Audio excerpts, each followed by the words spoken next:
Tip number 49 is follow a high-fat, low-carb diet. Now this one comes with controversy because for years and years and years we have been told to cut fat and cut saturated fats. It's been the wrong advice. Since the 70s, fat has been cut out of many food products, and instead of fat being included, which gives you flavor and makes things really tasty and fills you up, they've had to add sugar. I'm not going to talk about sugar because that's a whole other subject. A high-fat, low-carb diet is beneficial in many ways. It's not keto, because a lot of people, as soon as you say to them, I'm following a high-fat, low-carb diet, they instantly think you're following a ketogenic diet, which this isn't that. It's high-fat, low-carb with moderate protein. This is the one thing that you really need to do with caution, because most people associate fat with cholesterol and with heart attacks and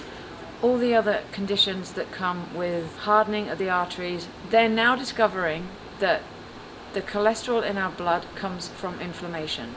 So when you eat processed foods or anything that causes inflammation like sugar, gluten, dairy, it's different for every person, but that inflammation can form in your arteries, and it forms plaques in your arteries, and your body makes cholesterol and puts it into your blood to help mop up the plaques and to fix the damage. So your body produces two types of cholesterol. There is the LDLs, the HDLs. We all know that the HDLs are the good fats and the LDLs are the bad, but what they're discovering now is that the LDL fats, it's not the fact that their presence is bad, it's the size of them.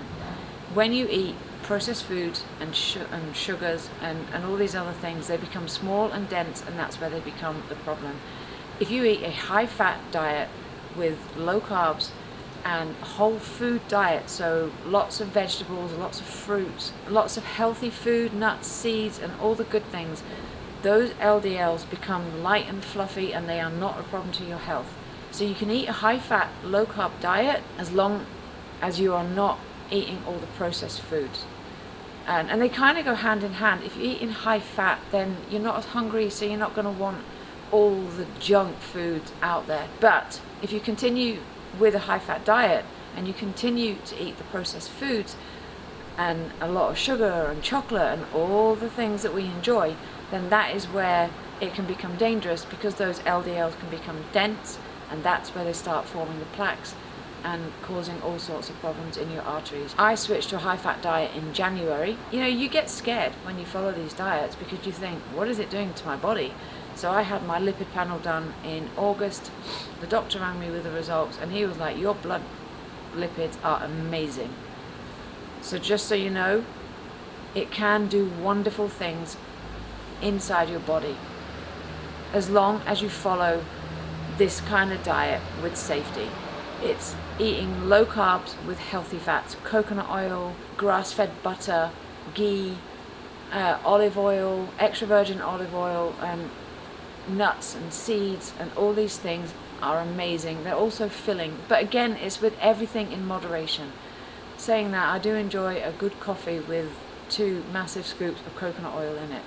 It takes a little bit of time to get used to it as well. I know a lot of people are like, ew, you do that? You can't just switch to a high-fat diet because it will mess up your bowels. You do have to kind of build up to it gradually. And also when you're reducing your carbohydrates, your body has to convert to that, because your body is so used to burning carbs and processing sugars really quickly that your body has to now learn to burn fat. It's not going full ketogenic, it's a little way towards that, but your body has to adapt. Now your body is like an electric car. It has 2 fuel systems. It burns sugar and it burns fat. So when you're used to burning sugar, it takes your body time. So you get a lot of people saying, you know, I couldn't miss breakfast because I get all lightheaded and all this kind of stuff. It's with everything. Your body just has to adapt to it. And a high-fat, low-carb diet is definitely one of those. You can get bunged up on this diet, so you've got to make sure that you're eating the fiber. This is a great diet. It keeps you full, you eat less, you snack less, you spike your blood sugars less. If you are on that path to pre-diabetes, or you're already a diabetic, where I was on the path to pre-diabetes, if you are on that path, following this diet can help change your track, change your direction, and change your health for the better.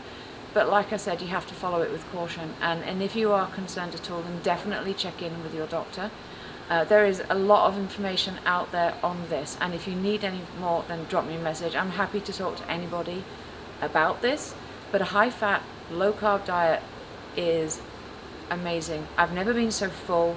I've never had so much energy, and I've never felt so good. So it's definitely one to consider. And that's it for tip number 49.